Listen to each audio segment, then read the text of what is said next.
ఇంతేనేమో ఇంతేనేమో ఇంతవరకేనేమో ఈ ఇంట్లో నా కథ.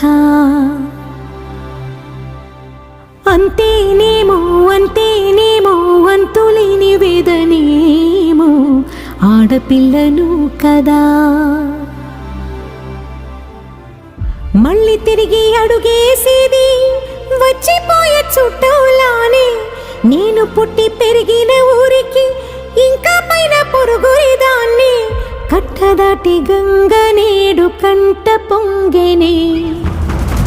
ఎంత ఎంత యాతనో ఎంత గుండె కోతనో ప్రాణమోలే పెంచుకున్న పిచ్చి నాన్నకు. దూలమిరిగి భుజముపై పడిన పిడుగు పాటిది. ఇంతకన్నా నరకమే లేదు జన్మకు.